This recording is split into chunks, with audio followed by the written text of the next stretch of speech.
Just to know, I would like to know before to start, who has experience in philosophical practice, who knows already a bit about philosophical practice, can raise your hand. Okay, most of you. Okay, the idea of this workshop, in a way, is to introduce new people to the practice, let's say, but also to give the opportunity to people that know already a bit of the practice to reflect on it. Let's say focus on it, since it's a popular word in Alex's association. And Alex, you proposed a title that was how do we practice philosophy? Yeah.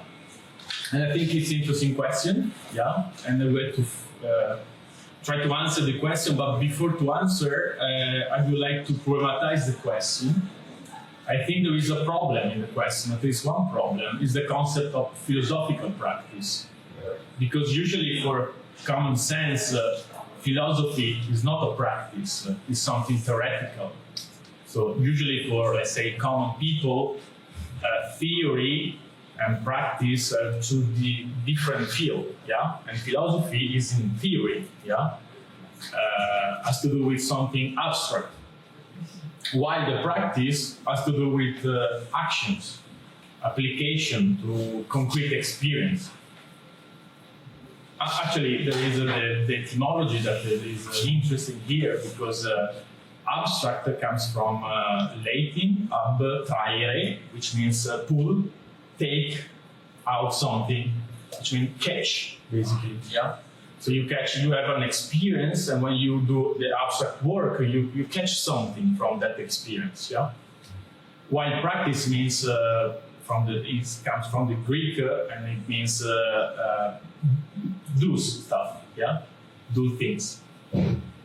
So the problem is how philosophical work can be practiced. Yeah.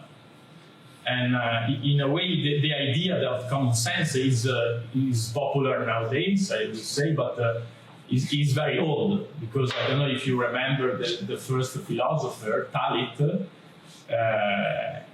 There is a famous story about him. Yeah, he was walking in the street by watching the sky and the star, and he fell in a well. Yeah, and there was the Thracian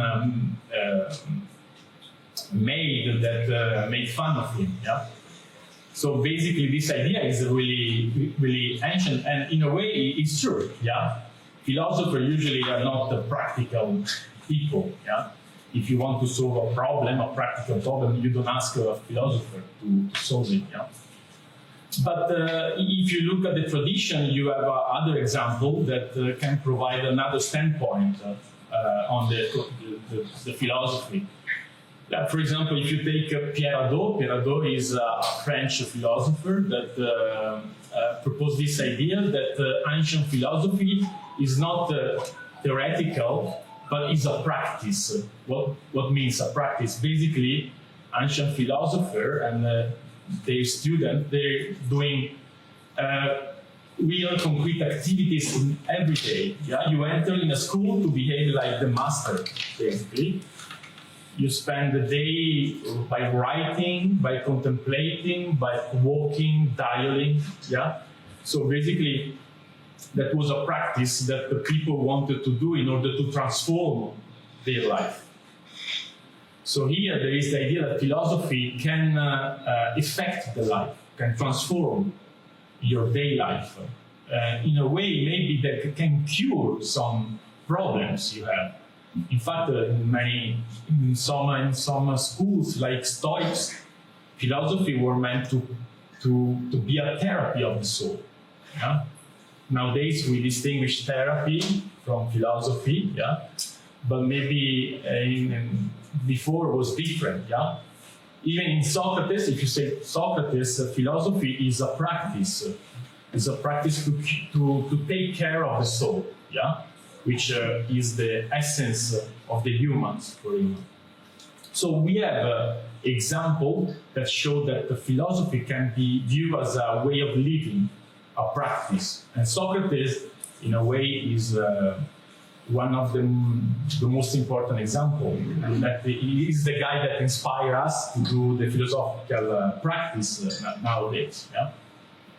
So in a way, Socrates was spending most of his life by challenge people.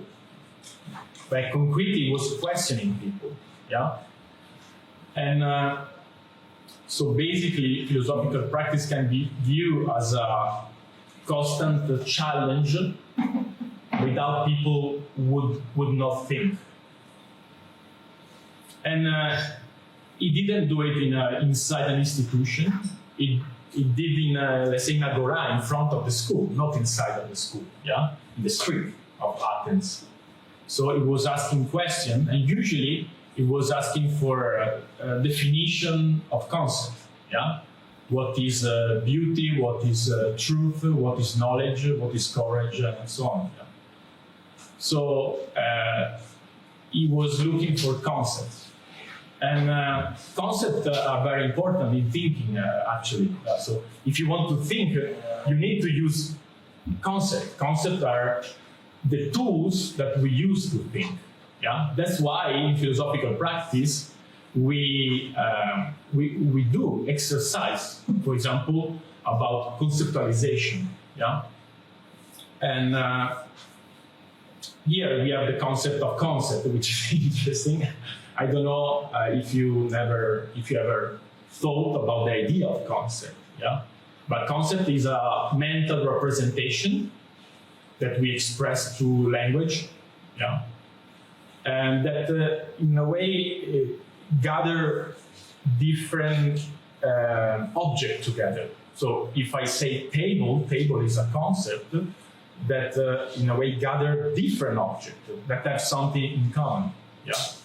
So in a way, the concept is a way to gather things, but at the same time to divide, to separate. Yeah, because what is inside a concept doesn't. In order to distinguish stuff, we need to conceptualize. But of course, it's not easy to conceptualize. You need to practice, and here we have again the idea of practice. So we need to exercise ourselves. It's like when you do a sport. Right? If you want to become, let's say, good in any sport, you need to practice. You have to train yourself, and it's the same with thinking. Yeah. Often we have the idea, maybe common sense has the idea that thinking is something spontaneous, yeah? But it's not the case for Socrates. For Socrates, it's more like an art, yeah? Like we have different artists here, and artist does something, yeah? And he doesn't do by chance. There is discipline, there is exercise, there is technique, and a bit is the same with thinking, yeah? And Socrates was, in a way, a trainer of thinkers. Yeah? But of course, it's difficult. It's difficult because there are many emotions involved in the process of thinking. Yeah? Many fears, for instance. For example, the fear of saying something stupid, the fear of making mistakes, the fear to be judged, the fear not to be recognized from people. So in a way, the practice is a bit violent, yeah? And that may be one reason why Socrates being killed, yeah? Because he was trying to push people out of their subjectivity in order to think. But of course, there are many resistances that we have, yeah? And we saw in the workshop often that people resist. It's normal to resist, yeah? One way to resist is not to speak, for example, not to answer, yeah, or to be aggressive. Another way. So here is a bit of theoretical elements I want to bring in the introduction. But since it's philosophical practice, it wouldn't make sense to speak just directly about it. Yeah. So I would like to propose you to interact. Yeah. So if you have any questions about what I said, or if you have any curiosity about the practice, I invite you to ask some questions. So maybe we have the chance to see the philosophical practice, how it works in a dialogue. So we have the opportunity to ask any question. Okay, so I will. Yeah. So when you said concept, it's the image, what you have, like the first thing that came to mind is that it's not like concept, but imagination. That's what I was thinking. Because Yes. isn't like imagination is something that it's in my mind. I think about it, and then I, let's say, make it real. If it's, an object or maybe just an idea that I speak, but I don't think I say I. Okay, so you're proposing the idea of imagination. Yeah, because you said you gave a definition of concept. You said concept is then. I'm sorry. Mental representation. Yeah, mental representation. When you said mental representation, in my mind was the word imagination, not concept. Yeah. Does that make any sense then? Yeah, and what will be the what is in common between imagination and thinking? You think? I would say without thinking, I don't have imagination. No. Okay, so the thinking is the condition of the imagination, right? I would say so, yeah. Okay. Let's see if there are other hypotheses. Although I do have kind of like a counterexample. It's when I read a book. When I read a book, I just read it. I don't think. But as I read it, and the author is very descriptive, in my mind, let's say you read Harry Potter or whatever,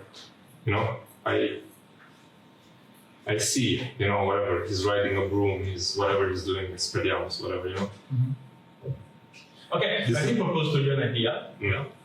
Quite Plato, that imagination is the lowest level of thinking. Mm-hmm. Yeah. So in a way, thinking has to do more with building, producing idea, to connect idea, to distinguish idea, while imagination is more, let's say, a free process. Yeah. That can be involved in the thinking, but it's just a little part of thinking. So it's not the higher level of thinking you can reach, basically. Makes sense? Because it doesn't have like specific, I don't know how to say, like tools that a thinker might use to. I don't know if tools is the right word here, but as you said, it's more free. It's more. In a way, in Plato, I would say that thinking is a way to reconcile with reality. Yeah. While imagination usually is a way to escape from reality. Yeah. In a way, it reminds me the Plato's cave myth. I don't know if you know. There is some prisoners inside the cave, and they watch on the wall. And they watch images, basically shadows, and they think that that's the reality, While thinking is a process where you go beyond, in a way, your subjectivity, I would say that imagination is a lot with the subjectivity, While thinking is more with the objective one, which doesn't exclude the totally subjectivity. There is subjectivity in thinking, but maybe there is more in imagination. That is good? Yeah, thank you. Okay. I just wanted to break the ice, maybe somebody else's courage. Thank you. You broke the ice. Yeah.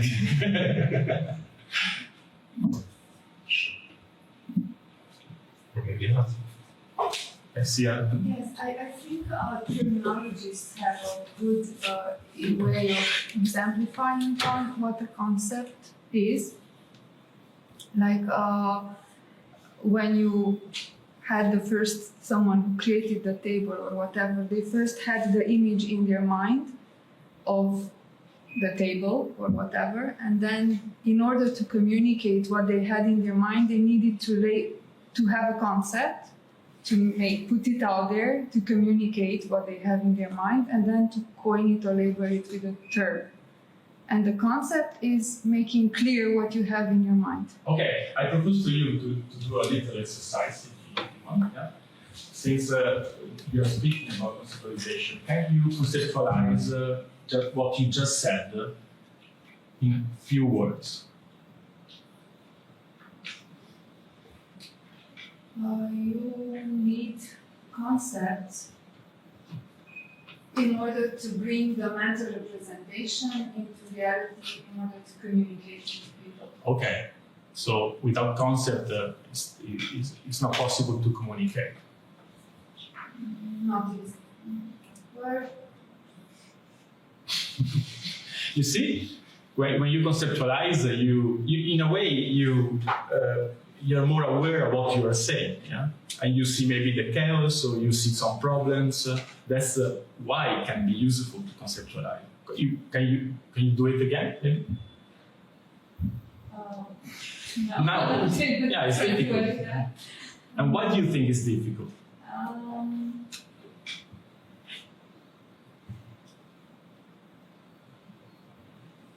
Because I'm blocked now. I mean, I stick to my idea of what the concept is, and now you sort of restricted my understanding Yeah. and twisted it a little bit. That it's the only way to communicate, but Okay. it's not. So the difficulty is the restriction Yeah. of the concept. And why restriction is an obstacle, you think? No, it's not an obstacle. It's just that now,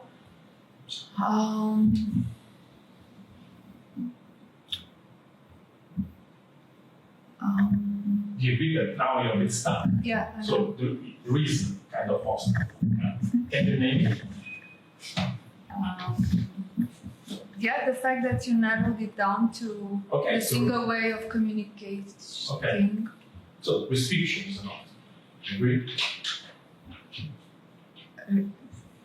The limit. No? Yeah. This. Okay. And can you say why?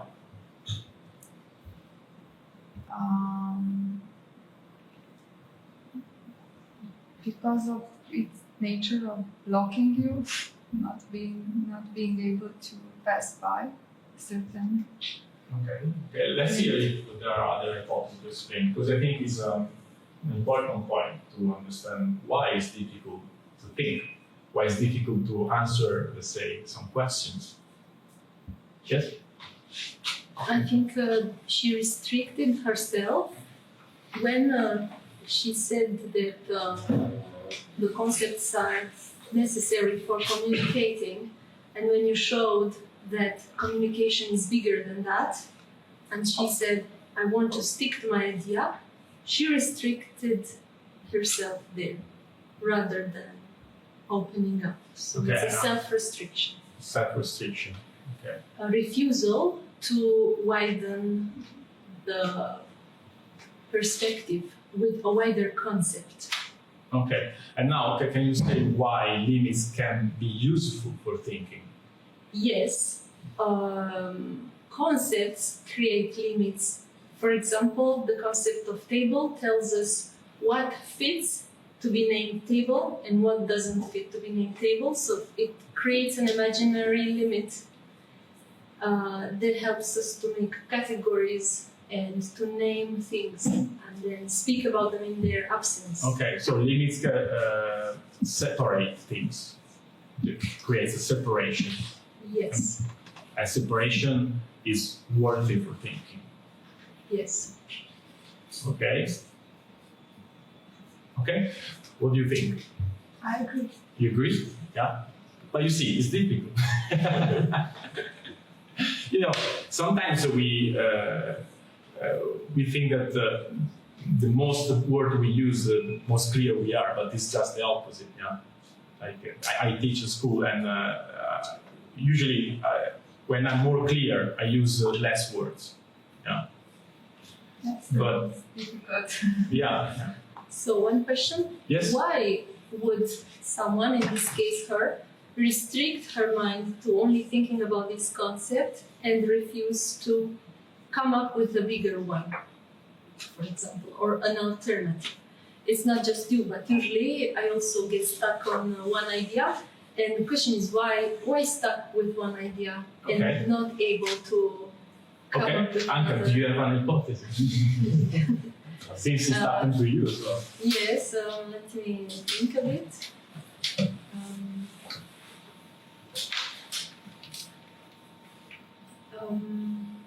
Maybe the stuck to something almost palpable creates a sense of safety, Okay, whereas getting out of it is like you're on open sea and you have to tolerate that you don't know until you find. Okay. So what would be the fear that doesn't let you? The fear of not knowing, the fear of ignorance. Okay. Can you remind the name? Amish. Agnes. Okay. It makes sense. Yeah. Do you identify yourself? This can be an explanation or no? The fear of unknown. Yeah. Okay. Okay. I think there are other hypotheses, so let's hear other. Yes? I want to say what she says, because she says, like, why do we limit ourselves? And for me, that brought to mind the fact that we are doing it to ourselves. Like, we are limiting ourselves. It's a choice to limit ourselves. But maybe it's not. Maybe the limitation is because, cognitively, we just are restricted. And why do you think people tend to get stuck to some ideas? Stubbornness. Okay. that's the name of the phenomenon, you agree? But it's not the explanation. You see? But can it be just because they're not intelligent enough to think other? Just to you gave the name of the phenomenon, of the problem, stubbornness, yeah? You agree? But the cause is different than the phenomenon. So I'm asking you to identify the cause. Yeah, I think that could be one cause, because from a mental perspective, I can just not think more than that. Which is? I don't know, low IQ. I don't know. What? Low IQ, I don't know. Low IQ is stupidity. Okay, why not? Yeah, but what is good about thinking, I think, is to find different answers. Yeah. Mm-hmm. So that's, I think, part of the game of philosophical practice. Yeah, to test more hypotheses and to check which one of them make sense and which don't make sense. Which is a bit the idea of maieutic. Yeah. So you push people to produce ideas, then you invite people to check those ideas.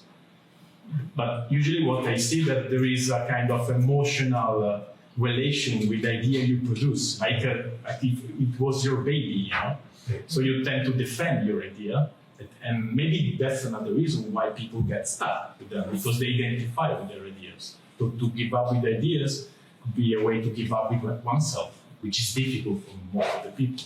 To die. Yeah. What do you think? Makes sense? Can be another reason. Yes, exactly. It can be another reason. Okay.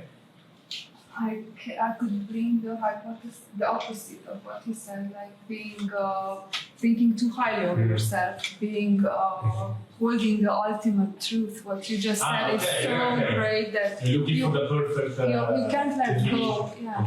Yeah, that's interesting. Okay, so how would you name this problem in conceptualization? Ego. Yeah, I Ego? think ego could be Okay. a good explanation. It's about perfectionism. Perfectionism, yes. Yeah. Okay. Arrogance? Arrogance, yeah. Arrogance. Yeah. Usually, perfectionists are arrogant. Yeah. Just the fact that they want to chase perfection is a sign of arrogance. Yeah. It's the devil arrogance. Okay, so you see, there are many existential issues involved in philosophical practice in thinking. Yeah. So if you want to think in a way, you have to be strong enough and courageous enough to face your weak points, and it's not easy. Yeah. And but that was a big idea of challenging people. It wasn't a way to mock people, to make fun of people. But was a way to invite people to get in a higher level of thinking. Yeah? Of course, if you're stuck in your idea, your subjectivity, it can be violent, it can be perceived as violent in practice. Yeah. Okay, we found some hypotheses. Yeah. Which do you prefer? Which do you identify the most? Well, since I'm a perfectionist. Okay. Good. Would you want to add something? No? Okay. Before to go on, Chan, did you identify something in this dialogue we had so far that strikes you, that can be interesting, that is different than normal chatting. Could be interesting in order to identify some element of the philosophical practice. Someone, yeah?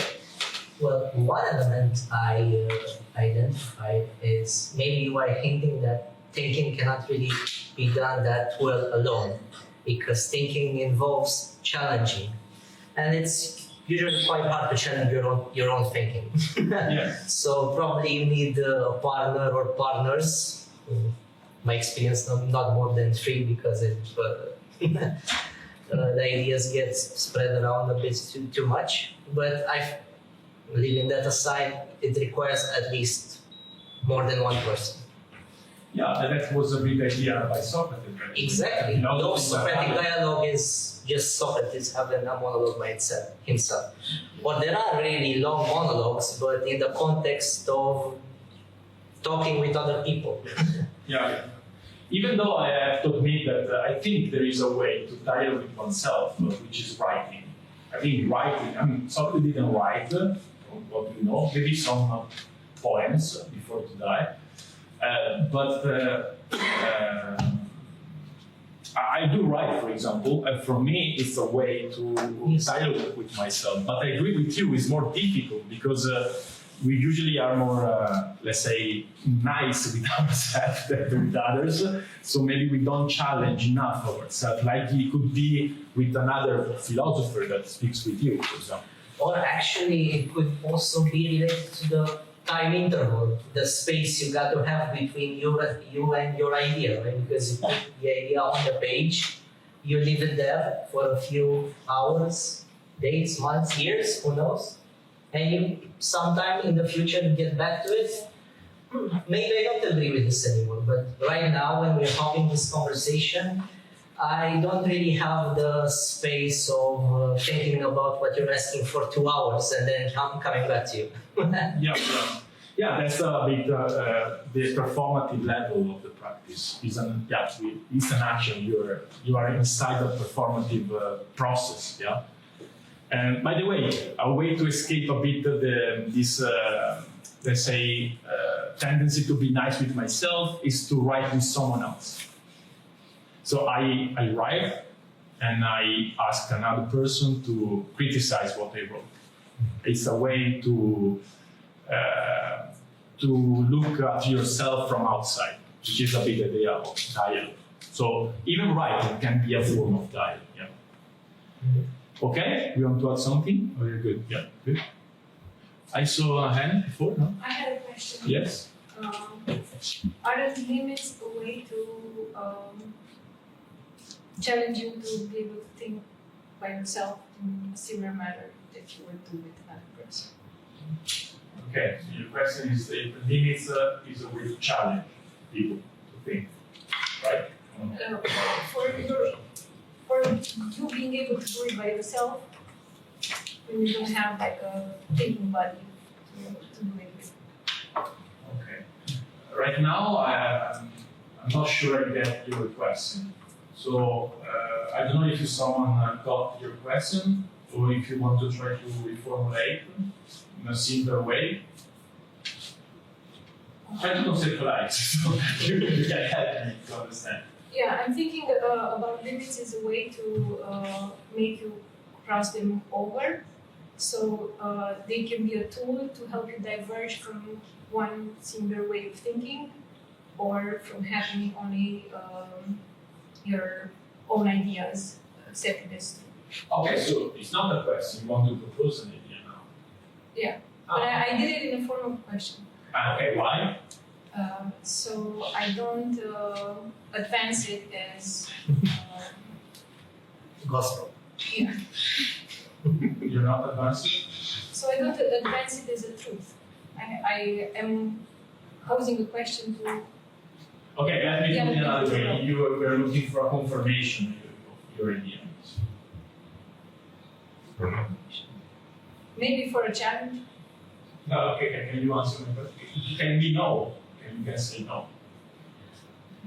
Instead of saying, I think this, you ask a question to get a confirmation of your idea. to start the challenge. No, okay. So it's not this, right?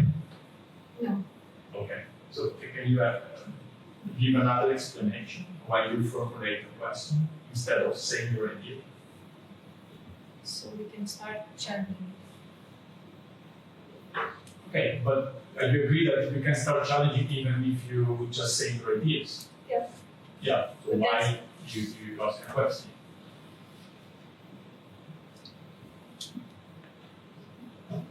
Because then it's also an invitation to challenge rather than an expression of this is my thought. Okay, so you want to challenge me? No, I want the dialogue rather than the monologue of me saying. Okay. Okay.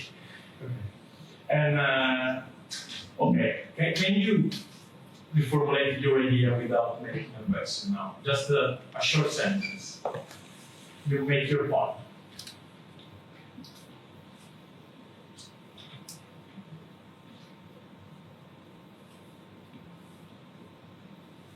Using limits, Using using can help you think by yourself in the absence of a partner to do that with. Okay, can you describe like how it works? How we can use limit to think by ourselves without a partner? It's like having a rule, and by playing by that rule, you are making yourself diverge and explore paths that you wouldn't do without playing that game of Yeah, yeah. having agree. limits. I agree with you. Yeah. The way it's like in the sport, without rules are limits. You agree? Yeah. Without limits, there would no any game. You know, I wouldn't play ping pong without rules. I couldn't. Yeah. So rules are necessary when you want to play a game. Here, the game is thinking. So limits are necessary when you want to think. I see you puzzled. Tell me what's wrong. It's more observing that we're going back to the same concept of defining what is and what is not. Yeah, but we have a problem with that. So do you agree? Yeah. Yeah? Okay. Okay, so limits are good for thinking. Yeah. Okay? You want to add something about this? Or Yes, okay. about this. Usually I think it's hard to put limits on our own ideas. And that's why it's difficult to enter in a dialogue with ourselves, because we prefer to have our ideas unlimited. Okay. Yes, we believe our ideas, and we like to have our ideas unlimited. So the seeking for infinite is one reason why we reject limits. Yes, and this seeking for infinite can be a sensation of subjectivity and living. Okay. While limiting is your idea ended here, it died, you put it out in the world, it's no longer yours. It's there. So it's funny because you connect the idea of infinite to the idea of living. Yeah. Yes. And you remember that Plato says that in order to philosophize, we are supposed to learn how to die. Yeah. So in a way, to accept the finitude, in a way, it is acceptance of the limit, and that is the biggest limit of the life. Yeah.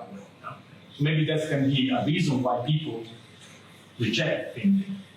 Yeah, it requires objectification. So, because the being, we perceive it as continuous, and our subjectivity is continuous, to put a stop to an idea, which is from our subjectivity, it means to stop that subjectivity and put it outside through a word or a concept, which is very limited. So we prefer to think of ourselves and speak of ourselves in unlimited way. Okay, so now you're basically introducing the distinction between expressing oneself and thinking. Yeah. Okay. Okay. If there is anything else, there is Luciano. John? Yeah. What kind of limits are we talking about? As in, I don't know. Should we stop ourselves when we're too satisfied with our thoughts, or should we stop ourselves when we're too critical of our thoughts? I don't know what kind of rules. Okay. Let me give you a simple example. The principle of contradiction. You agree that is a limit. Yeah. When we say something contradictory, we face a limit. Yeah. In the logic of what we are saying. And by the way, Socrates was spotting the contradiction in the interlocutor speech. Yeah. Okay. So, for example, that is a limit that we can use in order to push our thinking at a higher level. Logic, or rules in logic, or contradiction. Make sense? Yeah. Okay. Want to add something? Okay, so you're thinking. Yeah. It was clearer than I expected. I expected some tricks. Oh, something. Okay. Your higher expectations. Sometimes the most stupid answer is good, you know. I think it's the idea of how it's called illumination of obvious. Yeah, it's so obvious that you don't see it. So when you realize it seems something surprising, but it's obvious. Yeah. Okay. Anyone else?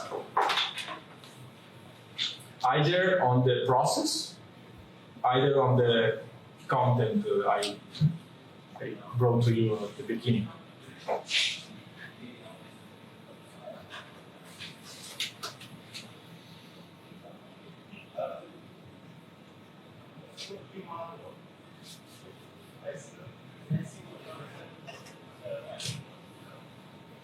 Alex, how would you interpret this silence? As a fear of responsibility for the success of the dialogue, the workshop. Oh, If you raise your hand, you can ruin the workshop. fear of responsibility. Yeah. Okay. You can ruin your reputation. Okay. So by we could do a long silence until the end, and not to ruin the workshop. Have it completely ruined. Okay, Alex, can you give them the video?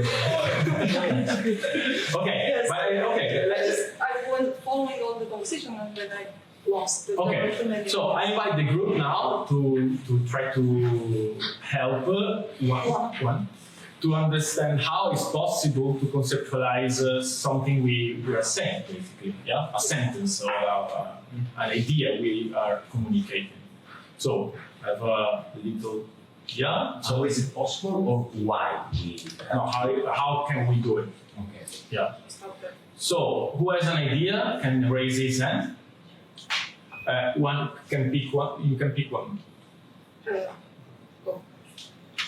In order to conceptualize something we do or an experience we live, it could be useful to focus on the essential part. What is the core of the experience we lived? Letting apart the secondary, I would say, details. Make sense?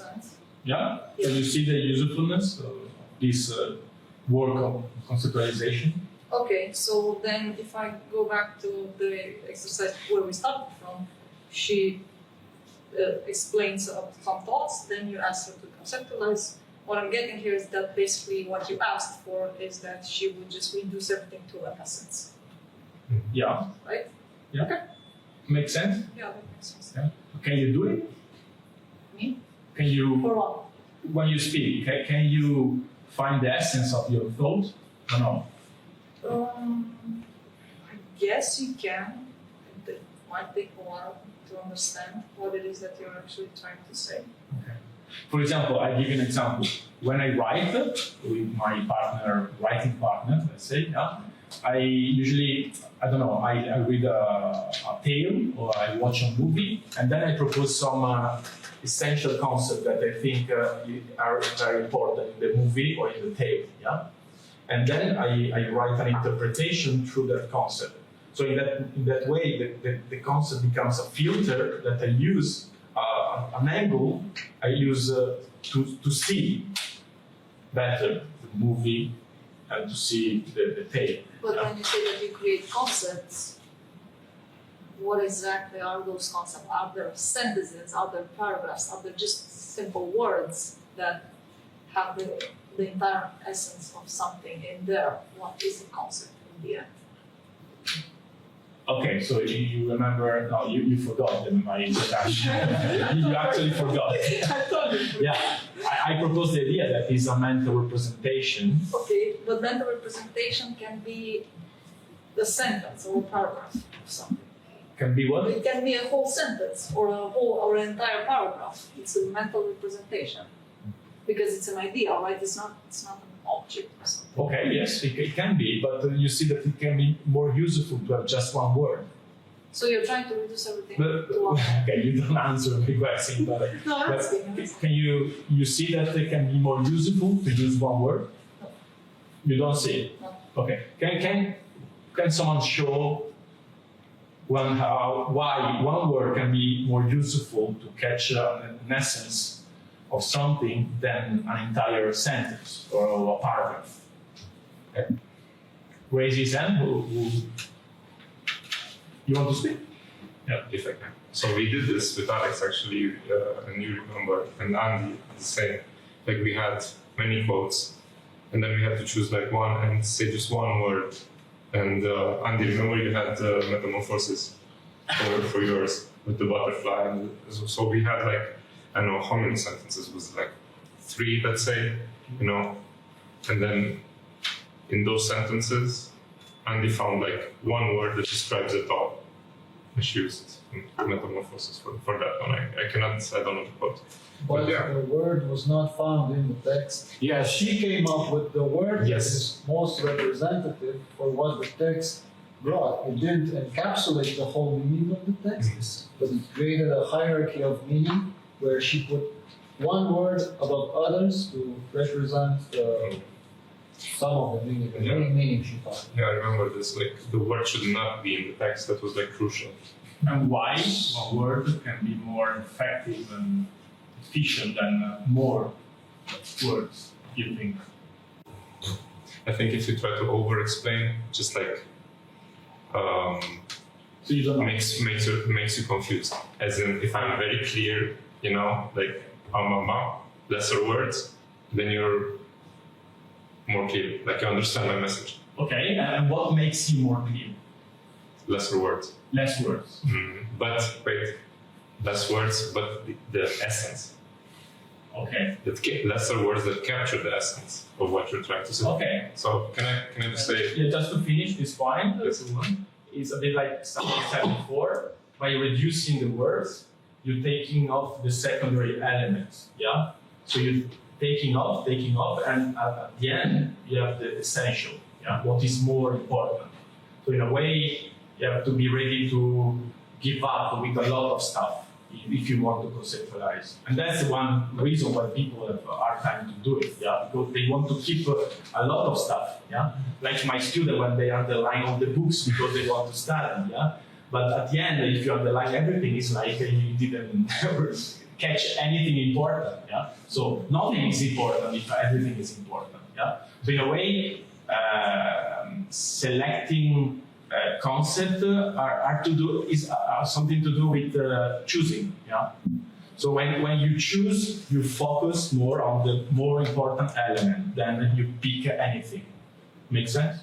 I understand, but then how do you make sure that you do not get lost in this process? Because it feels like there's this pressure to get to that one word, and then how do you know that you don't eliminate things that are actually important and essential. Okay. When your goal is to get to that one word. Okay. Then you can just skip things, even though maybe those are important. Thanks for expressing the very popular fear among students. That's why they underline everything, because they are afraid to lose something important. Yeah. And I How do think you know what's important? you know what? There is always the risk to miss something important, and if you don't accept it, you cannot conceptualize. You cannot accept. That's why you have hard time to conceptualize. Maybe now you understand why for you it's difficult to conceptualize. Because you're afraid to miss something. But you have to miss something. Important. I'm afraid to miss something important. Yeah, but let me tell you that there can be more important elements. Yeah? But if you want to raise one, you have to give up with others for the moment. In a second moment, you can propose another key element. That's interesting. Okay. But you know what? It shows that the fact that you didn't think about the more important concept about you. You know what it reveals, or no? No. Who has any hypothesis? Alex? She wants everything at once. Okay. And how would you conceptualize? Greedy. Okay. It's true. I don't know, I guess maybe. Yeah, but it makes sense that you want everything in at once, and so it's a way to express your greediness in an intellectual way. No, she's focused on the result. Okay, one you try to defend her, but here I'm helping her, so you don't need to defend. I'm not sure if that's the reason, but I'll need Okay, think about it. Okay, any other hypotheses? Yeah, I think she's focused on the result. She wants a result. Okay, she's result oriented. I think so. Yeah. Okay. She's an engineer. Okay. See, By the way, mistakes in your field they can be really dangerous, right? Yes. So that's why for you, missing something important can be really Can be different. not acceptable. Okay. Yeah. Okay. And maybe another hypothesis is that there is an absolutist way of thinking. Yeah. You think that there is just one right concept or one right answer, and if you think that, you don't give space to other important elements. You don't have a perspectivist dimension of thinking. It's just an insight. Maybe, I have a think about that. Yeah. Okay. Are you good, or you want to answer? Thank you. Yeah. You think I answered you, or no? Yeah. Thank you very much for maybe challenging. Yeah. And do you see the difference between an answer like in this way than, let's say, an academic answer, or no? Because we had this dialogue back and forth. Because this is a bit the idea of my ethics, you know? Yeah, definitely. Because you get more, in the end, the answer that you get to also takes into account the feedback from the first answer they've given. Yeah, the idea of the dialogue, I think, is pretty clear. So in a way, for you, it was for sure more difficult to engage this dialogue with me than to get just an answer. Yeah. But at the end, maybe you had a more better understanding of what you were looking for. No? Exactly, because if you just get that answer back, you probably don't believe it anyway. So.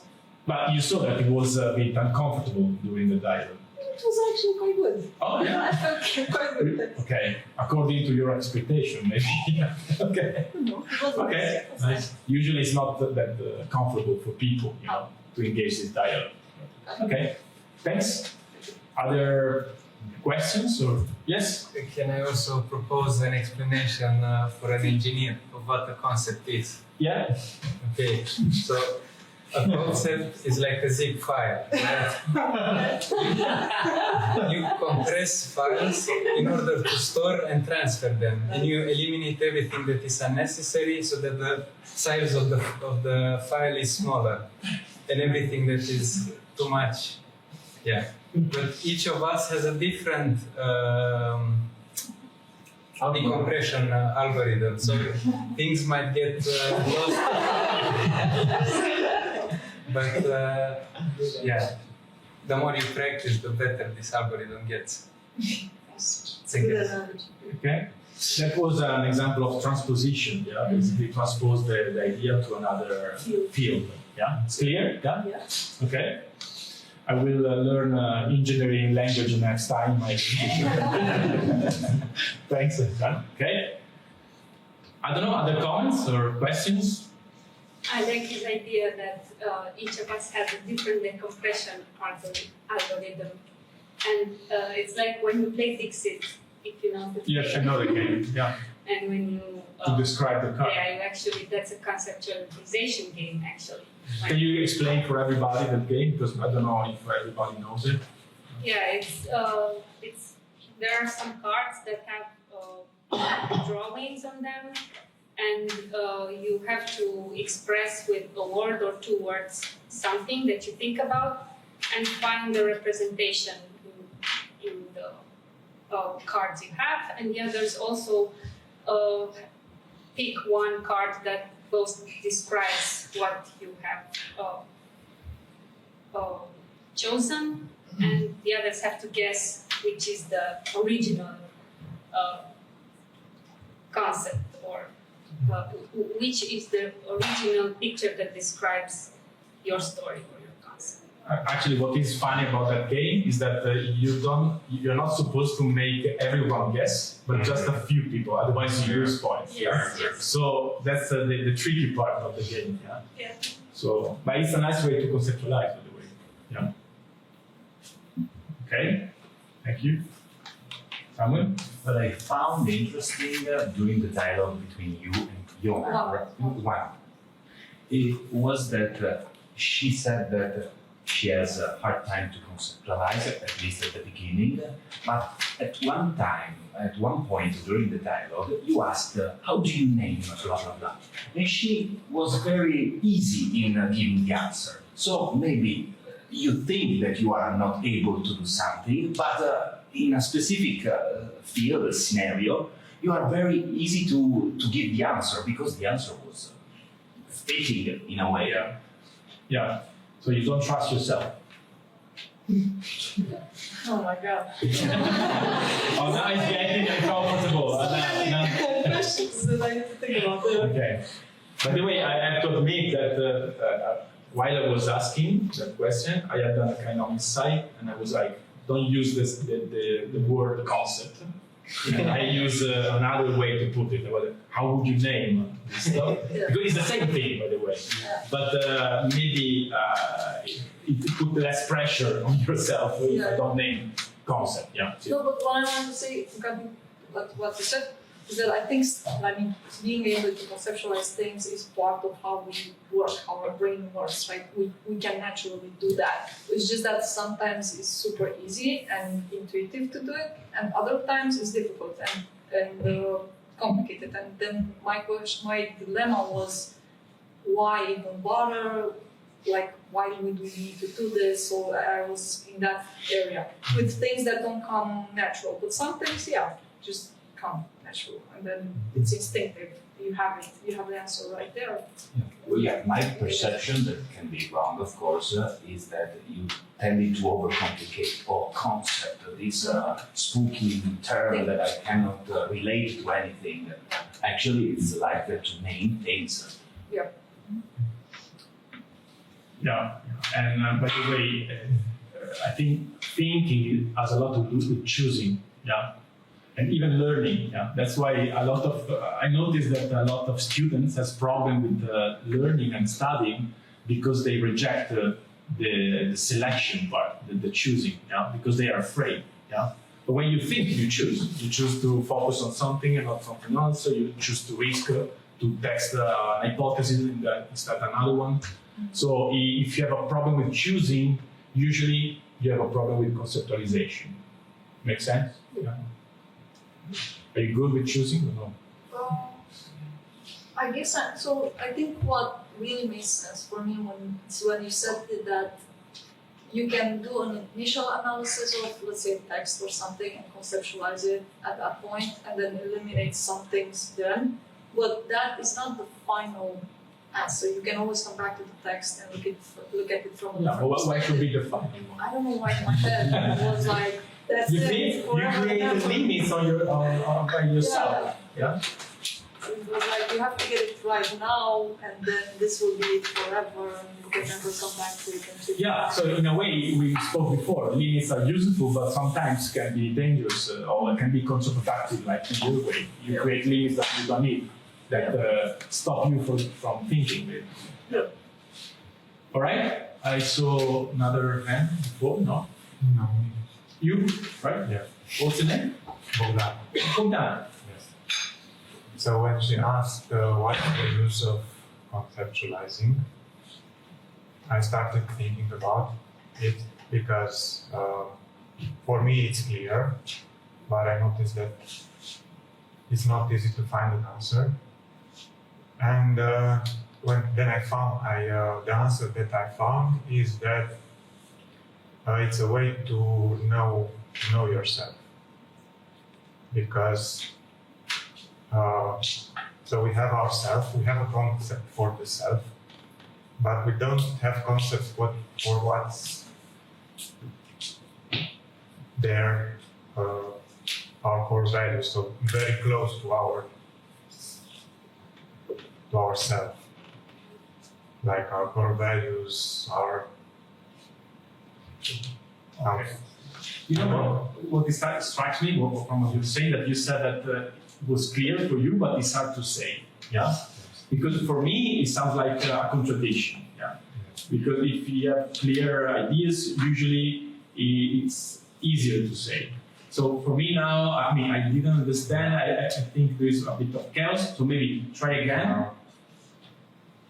Okay, so to conceptualize, it's to find concepts for the things that are inside of you and are very profound, like your core values, for example.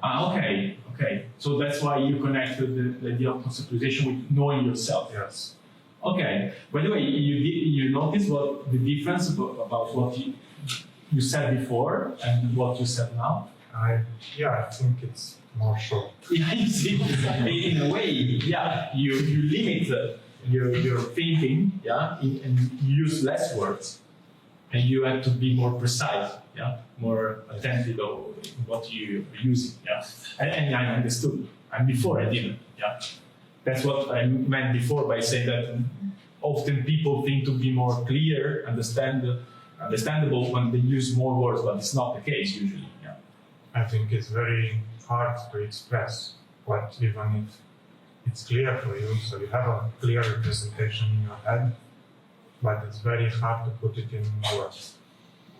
Yeah, but often putting words help you to clarify even better your own ideas. Maybe at the beginning you think it's clear, like you, and when often happened to me at the beginning when my career as a teacher, I thought I understood the concept. I was meant to teach, but then when I was there in front of the classroom, I realized that it wasn't so clear for me. So students couldn't understand because it wasn't clear for me first. Yeah.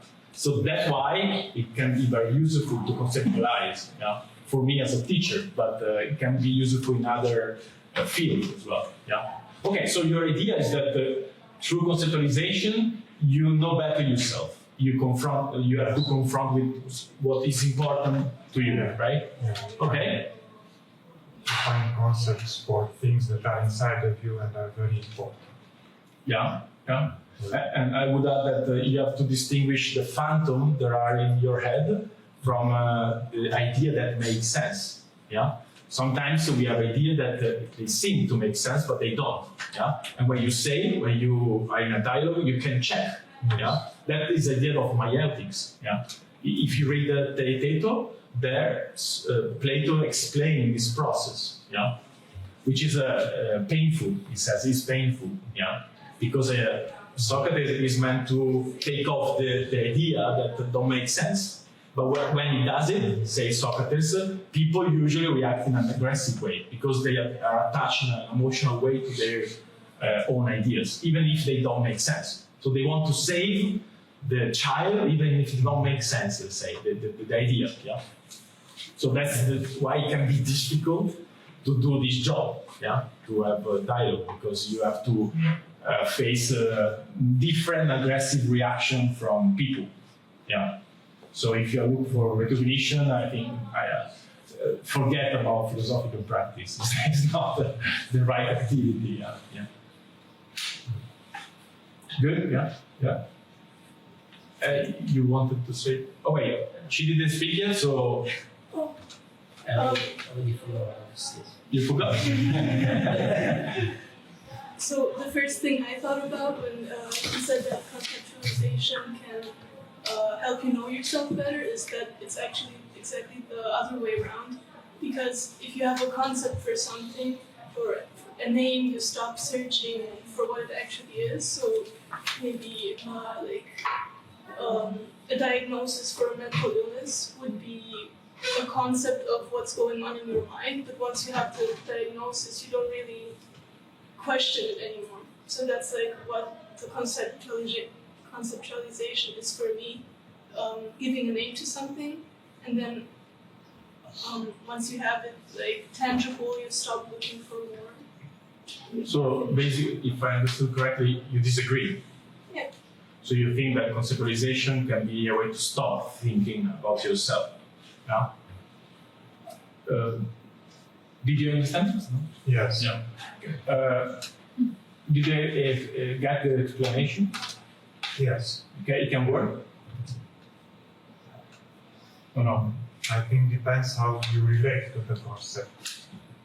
If you. Okay, now we have a nice contradiction here. Yes. And in a way, contradiction, usually we tend to avoid contradiction. Yeah? Yes. But in thinking, it's an opportunity to try to think again, yeah? To higher the level of thinking. So how would you, let's say, explain this contradiction?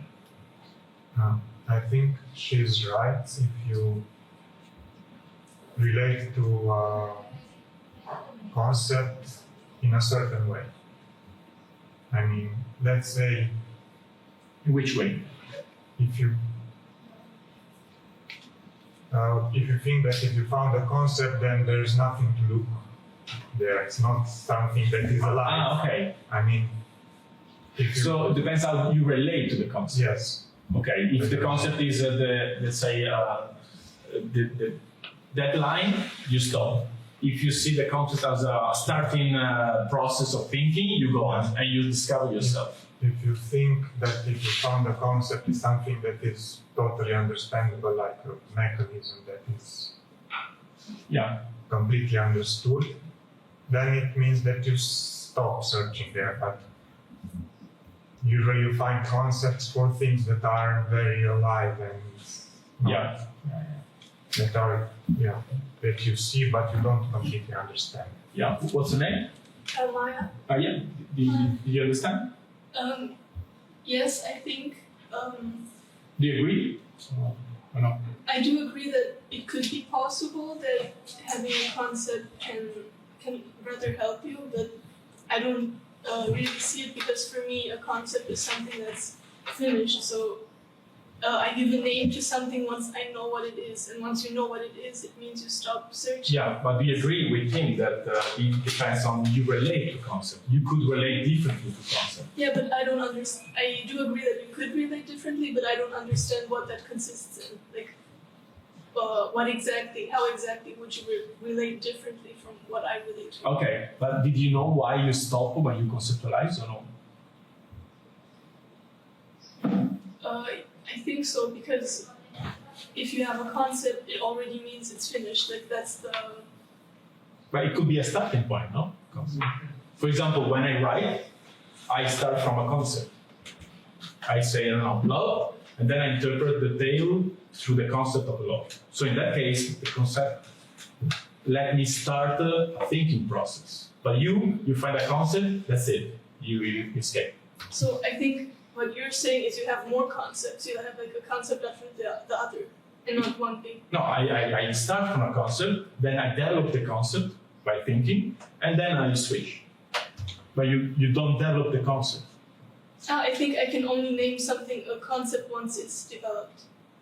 She says that it's the other way around. Basically, it's Mm-hmm. the thought, and then it becomes, you get to the point.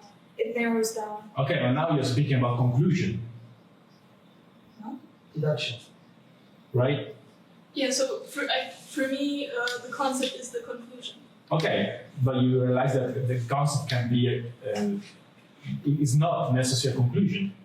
You decide it's a conclusion, and I think it's an interesting topic, by the way, because if you take Plato dialogue, yeah, there are many dialogues that they don't finish with any conclusion, yeah, and even those that finish with a conclusion. Sometimes the day after, yeah, they start again from that conclusion from a new dialogue, yeah. So you see, it's your choice. You choose that is the end of thinking. So makes sense his idea that depends how you relate. For him, a concept is a starting point. For you, it's a conclusion. Yeah. Yeah. I just could he maybe then explain to me what his way of relating is, because I don't really see the other way. Okay, you want to see how it works, so Yeah. by using concept as a starting point. Okay, can you explain? How can you use the concept to know better yourself, for example? When you find a concept. Yeah, maybe I can give an example. Yeah.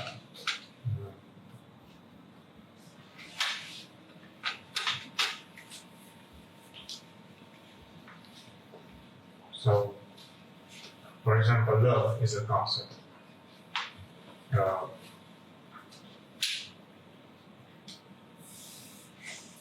Okay. Explain. You use the lover's conclusion like you stop thinking. But Thanks. it's so since we have 45 minutes. Okay. since we have a lot of movies and films about love, it's clear that love is something that it's very important to a lot of people. But nobody can say what it really is. Just that it's something that is very important for a lot of people.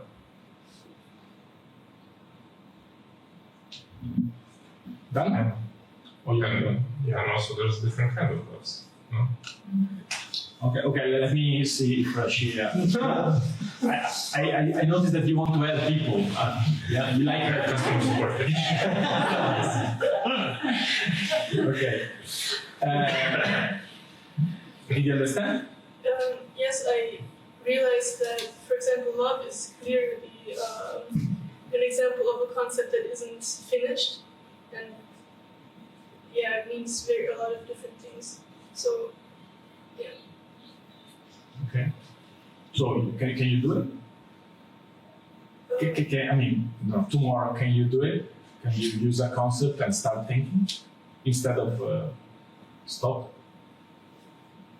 Yeah, but I think it depends on the concept, because there's concepts like love or friendship or stuff like that that can mean something else to everyone, and there's concepts that tell you what they mean, so you don't really ask.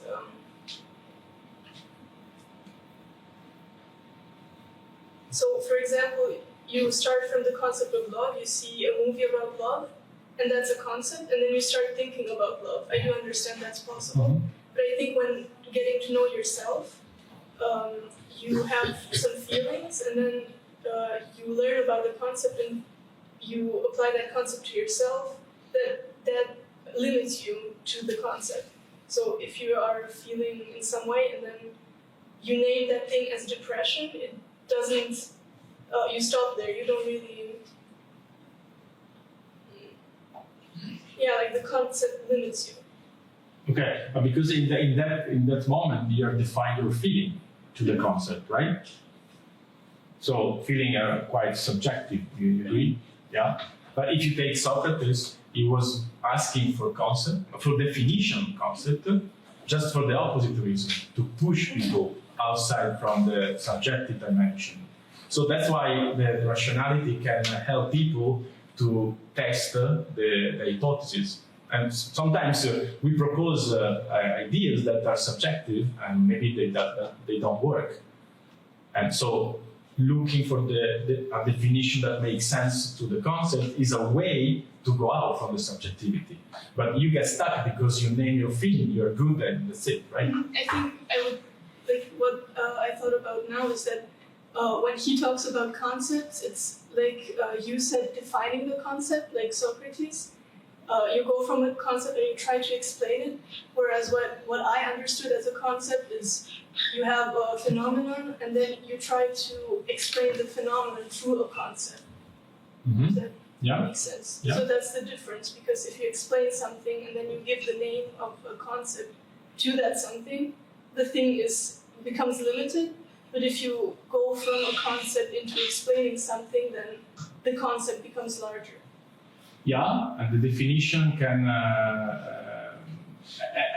contain some problems, for example. In that case, Socrates would point out the problems. Yeah, so it's a building process. Yeah, so it's exactly the opposite of what the idea of Socrates. He starts from a concept. Right? Define love. Love is the concept. You have to define. That's the challenge, and then start the thinking process. Yeah. Make sense? Yeah? Yes.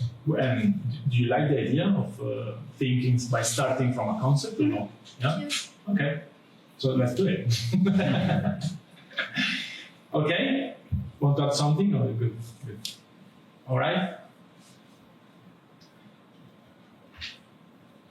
By the way, I want to, since we have some time left, I want to propose to you, since we are speaking about conceptualization, a little an exercise, yeah.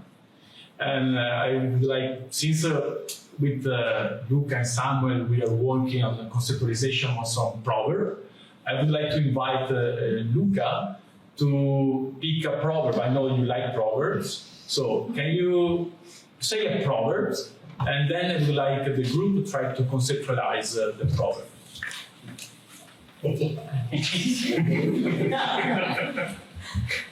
So you wanted to choose a proverb. Yeah. Okay. Then I'm intrigued by some local proverb. So I would like to know a local proverb, but if you want me to propose one, there are a few that I've been working with lately. So, okay, normally these are Italian proverbs, but I've discussed one, so I also translated it in English.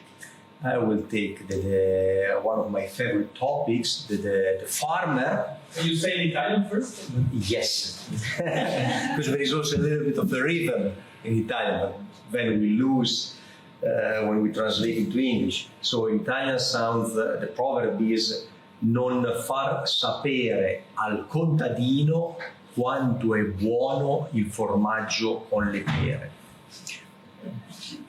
Let me say it a little bit. Okay. Al contadino non far sapere quanto è buono il formaggio con le pere. Okay. Don't let the farmer know how good is the cheese with the pears. The cheese with the Pear, the fruit, not pear. yeah. So that is the proverb. You understand the proverb? Well, the wording, but the meaning is a different thing, but the wording. So don't let the farmer know how good is the cheese with the pig. Okay, it's clear the proverb for everybody. What? I can translate it. Okay, so let's take this proverb. Okay, now a good exercise, and I do sometimes, is to try to find just one word, maximum two, yeah, to catch the essence of the proverb. Yeah. So how? Now, if you have any hypothesis, let's check it. But if we don't understand the project, how can we concept? I mean, why is it not good to let the farmer know? Okay, you know what? Often I got the meaning, of the proverb by thinking of a concept. So at the beginning I wasn't understanding, and then you try, and then you reason, and then you check. Yeah. So, who want to propose? Yes.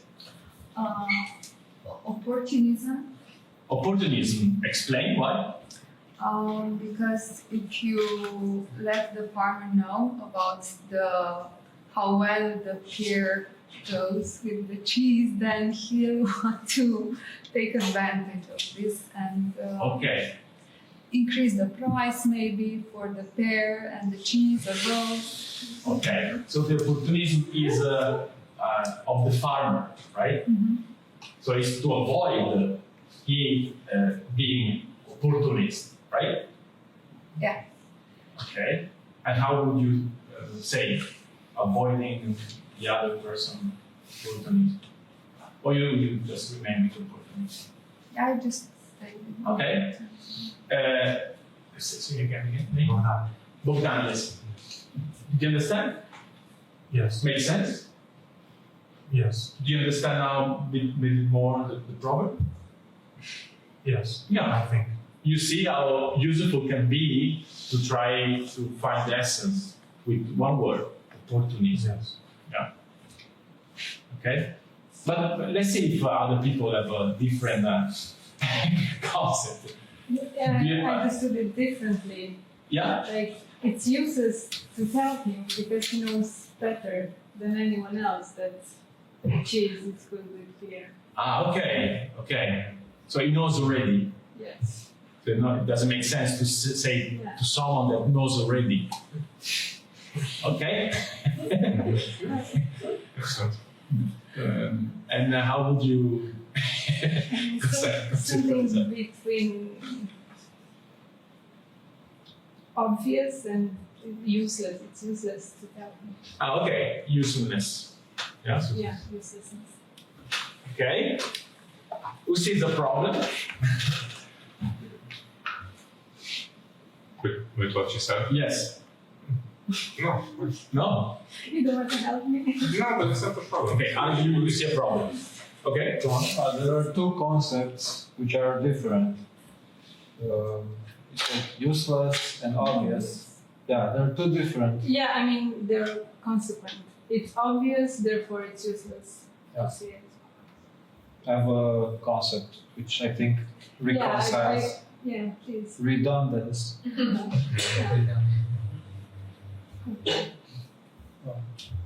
Okay, because you repeat something that is already there, Obvious. obvious. Yeah?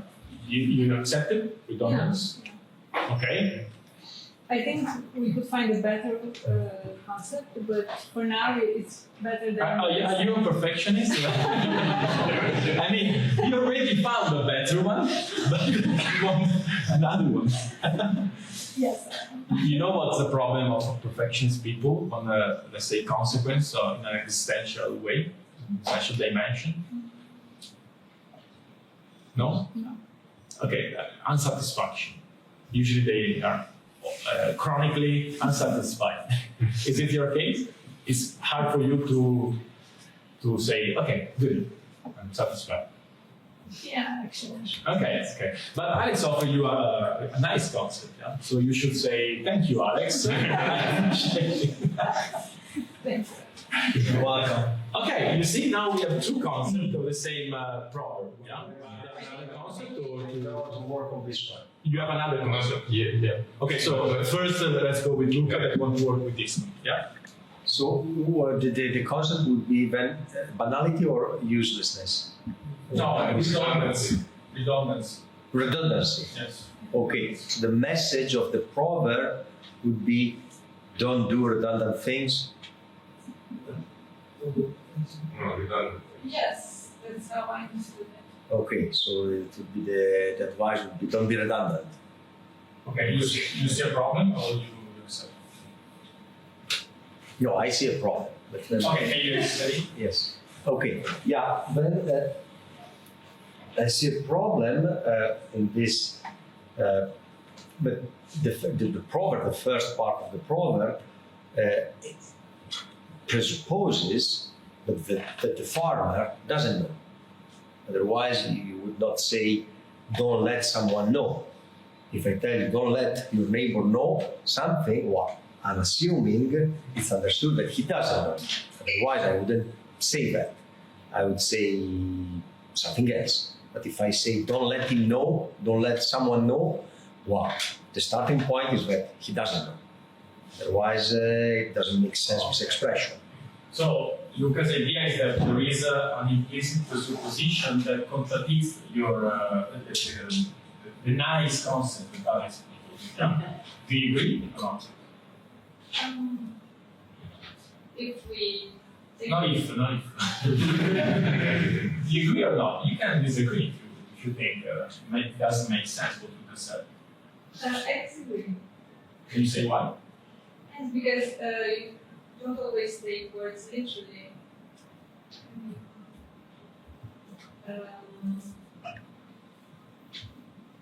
Okay, it's a metaphor. Yes. Yeah? And why the metaphor should lead to that concept, you think?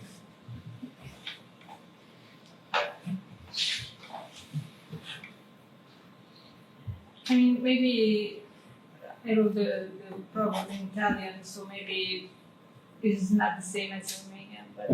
Do you have a similar proverb in Romanian? No?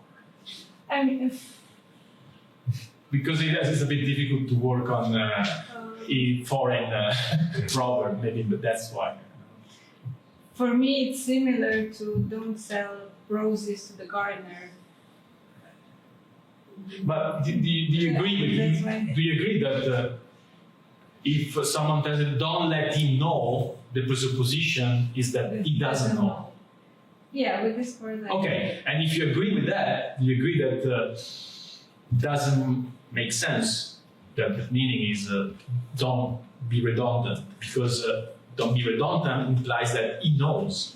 So it would be contradictory. Do you agree? Yeah. Okay, so from a rational point of view, you should give up. But I see that there is a struggle. So why you have a hard time to give up with this idea? Yeah, maybe it's because of the reason we talked about at the very beginning, because maybe it's embarrassing that I didn't understood it. Oh, you want to avoid to appear that you said something wrong. Okay, by the way, before we spoke about stubbornness, I think is a nice example of stubbornness and a nice explanation, so thank you.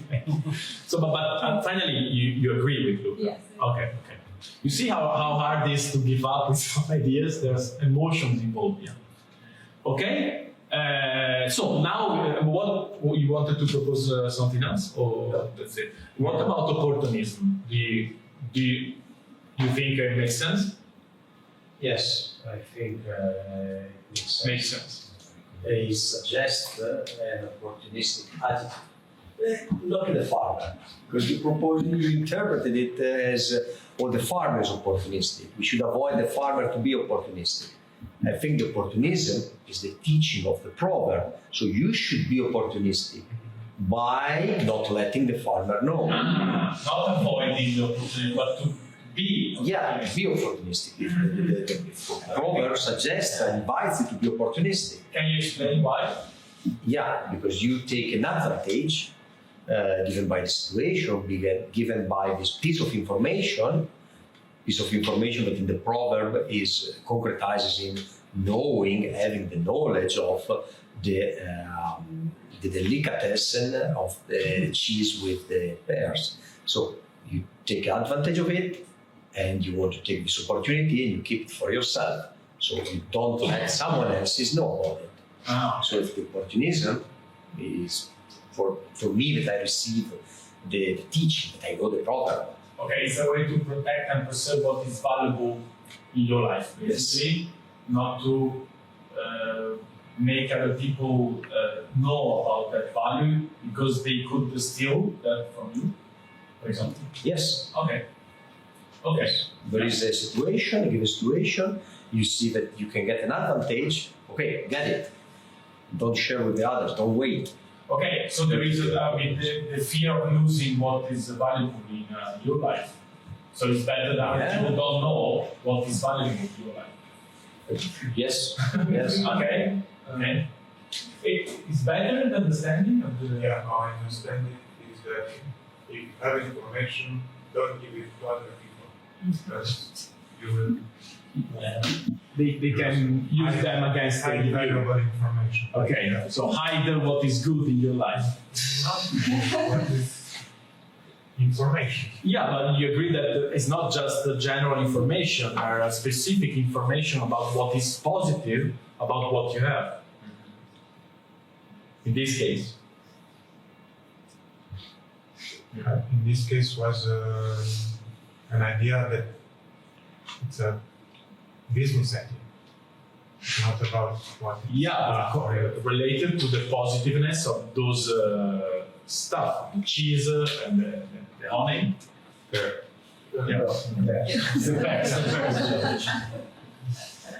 You agree? No?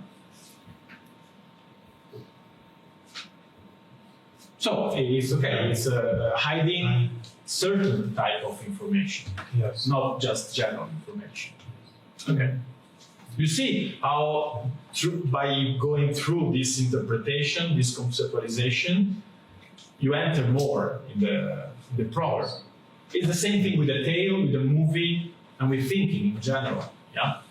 And of course, you have to be able to detach from your own proposal, hypothesis. Otherwise, you're stuck. Yeah. And that's why dialogue is the sense of philosophy for Socrates, because it's more difficult to keep up when you are by yourself.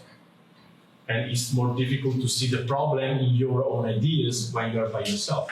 So you need, let's say, another external perspective that criticizes yours, that pointed out some problems in order to step back from yourself, to give up. Yes. Who doesn't let you Yes, with exactly. your idea.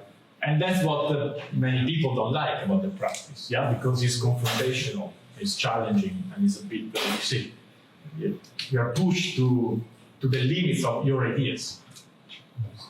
Okay? Other Lucian? I wanted to problematize the interpretation that you shouldn't give out things that you have. You shouldn't give out the information that you have to other people. I agree with Bogdan that it seems like the proverb is about business practice. I think it's more narrowed down than general. Okay, so you have an objection, right? Say it. You shouldn't. You should preserve your advantage over others, would be my interpretation. Okay. Rather than sharing important information. But do you agree that by not sharing important information, you can preserve your advantage? Yes. So what you're proposing is not an objection, it is something that can go together with the Luca interpretation. Yeah, yes. Yeah, so you see it's another example. He thought to have an objection, but he actually was agreeing with Luca's perspective. So you are fine now, you don't have a problem. That's why I lowered my hand. So you had a kind of doubt. Yes. Okay.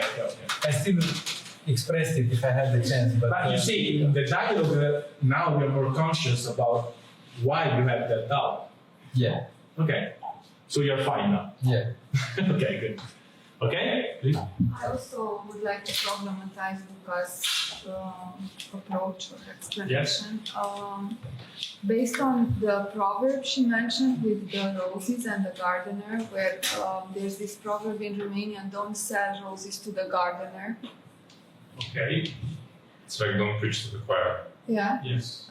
It's obvious that you don't sell roses to the gardeners, so making this presupposition that the farmer doesn't know could be a naive thing, because people are sometimes, I don't know, cheating or meaning, or we cannot for sure assume that he doesn't know.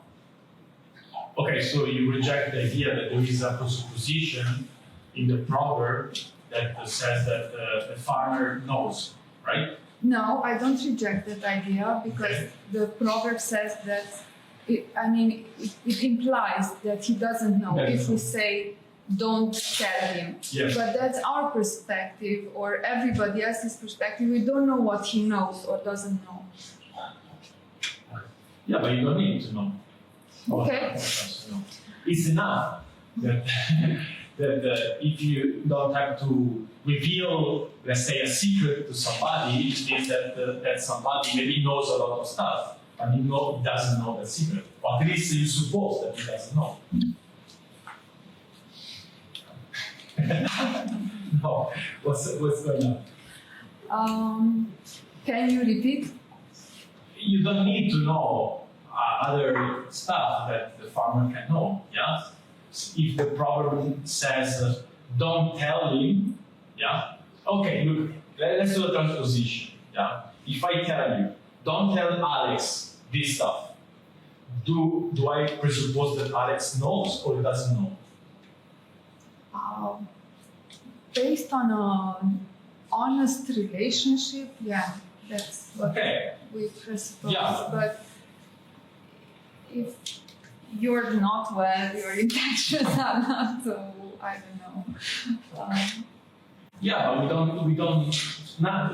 well, now you're proposing other concepts like intention stuff, but we don't have elements in the proverb that can support this concept of intention. No, but we can problematize, no? Yeah, but to problematize, you need to have something in the proverb, yeah? Otherwise, it's just subjective, objection. You can object anything. I think we have a presupposition is not a sure thing. It's a presupposition. The name says that it's something that we assume. We don't know for sure. When we say we assume something, it's a presupposition. Yes. It's just something that we think could be or could not be. It's an idea. Okay, but let me propose to you that a presupposition is not just something possible, it's something probable. Yeah. And you want to be sure. That's the problem. Yeah? So if you want to be sure, you cannot presuppose anything. Yeah? Yeah, but so in a way, when you presuppose, you take something that is not evident, is implicit, yeah, and but it's probable. If I ask you, can you pass me the bottle of water? What's the presupposition there? It's probable. It's not certainty. if you're thirsty, that you Thirsty that you are more near than me to the bottle, but maybe I don't want to drink. I want to use the bottle for other reason. But probable, I'm thirsty. Yeah. Yeah. So I invite you to, when you do this work of presupposition, to accept what is probable. Yeah. It's not if you're looking for something certain, you cannot do the job. Yeah. So do you agree that it's probable, since what Lucas said, that the farmer doesn't know? Yeah, that's why I had the other concept that I initially gave. It's just that I could see this other angle as well, because.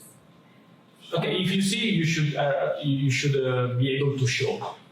Otherwise, it's just some I don't know, insight, intuition that you're not able to explain. Maybe you have a nice intuition, but you should show other people. Can you show or no? So far. I thought I did. Okay. Who agreed with her that it did show that it could be not the case? What Luca proposed. Well, we could say it's possible, but highly unlikely.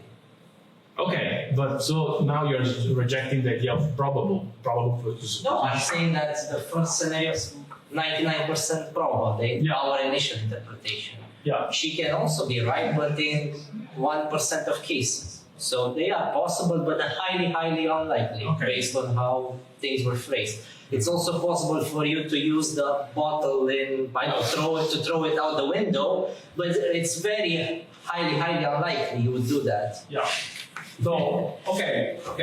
You accept the explanation. So what you're saying is possible, but it's not probable.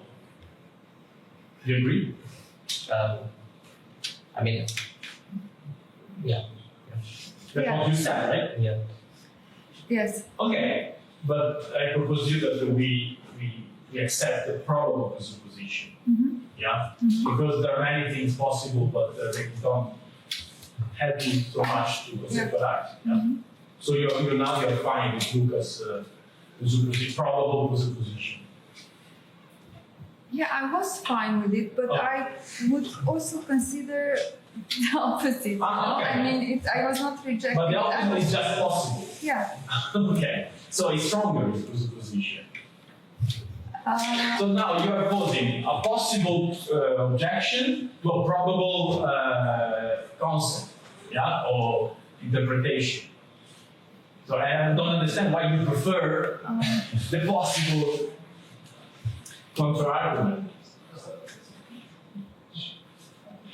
Yeah, because probably I want the certainty which Okay, so let's give up with the certainty and reconcile with the probability. Yeah? Yeah. To be probable is enough. Yeah, it's a bit of a challenge for perfection. So. Yeah, you confirm that you are perfection. Yeah? And by the way, in science is the same. Yeah, scientists they're not certain. Yeah, they deal more with probability. Yeah. So it's the people that have a different conception of science, like religion, basically. Yeah. So did you reconcile with probability? Yeah. Okay. Just for the yeah. Okay. You see how it's hard sometimes for people to give up with some belief or needs in this case. Yeah. Okay. I think what happened there with the ladies was simply that it might have gotten misunderstood. You gave another example with the roses and the gardener, which would be the same, but it's really not, because an example with the goat and the cheese and the purse is basically has two elements, which basically kind of narrows down the possibility that the farmer knows. It's like saying, I don't know, don't tell Maya how good frog legs are with ice cream or something like that. It's very less likely. But with the gardener, it might have been more obvious and more probable as he works with only one item, the roses. Okay, so you're proposing that with her proverb, she was a shift of meaning a bit. Yeah, because it is not the same, and it might have gotten to you because I saw that the other lady. I'm sorry, I don't know your name. She claimed she kind of it hooked her because she mentioned it, meaning that obviously she remembered it and it got to her. So I think that's kind of what happened. Yeah, so she used another proverb to confirm her, let's say, possible interpretation. Yeah. Okay, she's right. Did you understand? I have a bit of trouble following. Okay. I think it's a nice way to put it. Okay. Yeah, I would just want to say that it makes sense now for me what happened when I make this misinterpretation. But now it's totally clear for me that the proverbs are very different. Okay. And now it's clear thanks to the process? Yes. Okay. I think now we can try to summarize a bit, because we have a bit of minutes left. So I would like to invite you to make a final, not anymore about the proverb in the content, but about the general process we have been going through during this workshop. So any, conclusion, something was surprising for you, something strange, something difficult you encounter in this in this 1 hour and a half we spent together. Yeah. Yes? For me, even now, after we've met 2 or 3 years ago in Oscar's retreat, and I used to think, and I still think to a certain extent, what's the point of all this? Often these discussions in a waste of time kind of way, what philosophers often do, but you making it somehow clear how the process works, like almost theoretically, helped me understand that it's not pointless or what's the point about it. Okay. And even the discussions around it, I mean, with Juana, and I think it was very enlightening, let's say. And what do you think? For people who are at the beginning of first contact with philosophical counseling or philosophical processes, and even for me in a way who has been around it for a while. Okay, can you tell one useful aspect of the practice that you noticed during this workshop?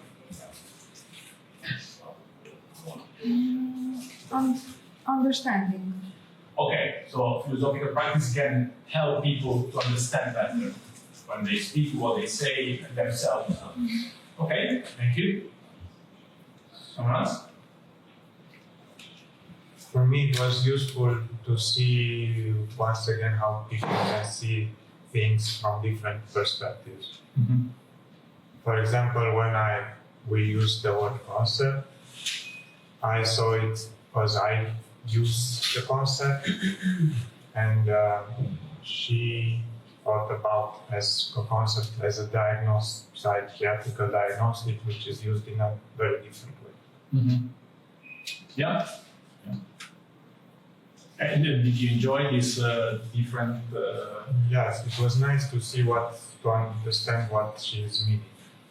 Okay, so you agree that it can be helpful to understand better each other. Yes. Okay, thanks. Someone else? Alex? I noticed in myself some frustration when I was stuck on a certain problem, and you were discussing about a different problem. So I lost you at one point. Yes, in the latest part with the interpretation of the proverb, that I was noticing in myself how I stick to my own interpretation, and that they're not getting it. they're stupid. They don't think like me. But then I noticed this, and then I relaxed. I let go of my own idea and came back to. And what do you think does it reveal about yourself? What you notice? I think it reveals that I tend to believe my own ideas more than others. Okay, and what would you name this? Egocentric. or egocentric infatuation. Okay. What? Infatuazione. It's narcissism. What? Narcissism. No. Thank you for the performative competition. Okay, by the way, this is the idea that through conceptualization and in general philosophical practice is a chance to know better yourself. That was a big idea of Socrates. Know yourself through the dialogue. Yeah. Yes. So thank you for the confirmation. Okay. You raise your hand. Yeah, I want to say something that. Two things. One is the dark side of a concept that was proposed by the lady in white. And makes me think about this idea that knowledge is the death of thinking. So when you name something, when you know something, then okay, I know it, well, I don't think about it anymore. It's done. Flight. Done. So this idea, this dark side of the concept, it reminds me of this idea that well, when you think you know, when you know something, okay, and you framed it, and there is a nice drawer, it's there, I can take it, then it doesn't evolve anymore. It needs a conscious, intentional intervention if you want to start from there and start thinking it again. So that's the way you have to give up your knowledge in order to start thinking. Yes, yes, you have to develop, you have to take a new attitude, you have to relate differently. That's why you talk about relation. You have to switch your relation to the knowledge you have. You have to question it again. Yeah. You have to make it alive. And maybe what Socrates says, I know nothing, is in a way is a interpretation. It can be an interpretation of what you are saying. Yes. So you put yourself not in the knowledge, but you put yourself in a ignorant dimension. It's a bit a talking ignoranza that Kusan. Yeah. Okay. Do you like this? Yeah. But before you prefer to know. Yeah. No, I think it's very similar to what I said. But I had another idea of what a concept is because we were also, before I said that, we were talking with her about how it's hard to find a concept for something. So I was thinking about a concept you find for something. If you do that, there's no room for growth after that. But if you go from a concept and try to explain the concept, then of course you can learn a lot from that. So that was the conclusion.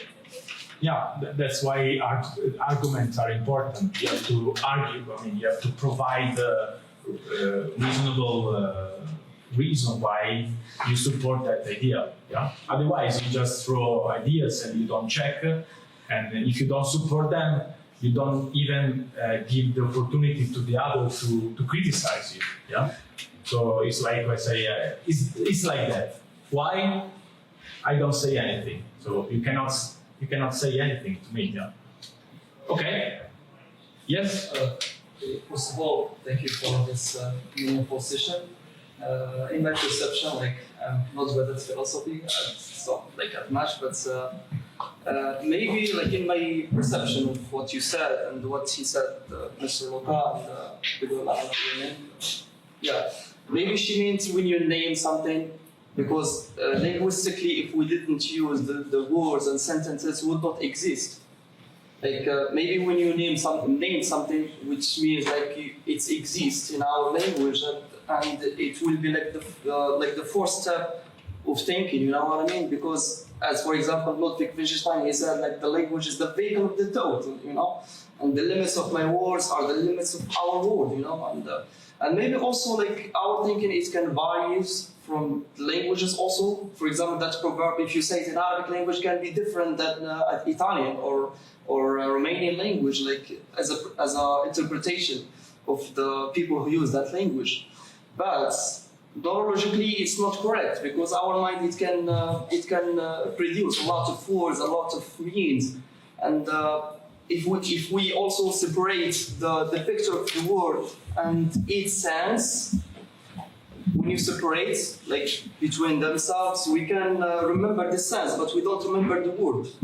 So this is the thing. Also, maybe the language can be a barrier to interpret also the proverbs and also to make it more understanding. You know what I mean? Like it's. So for you, language is an obstacle?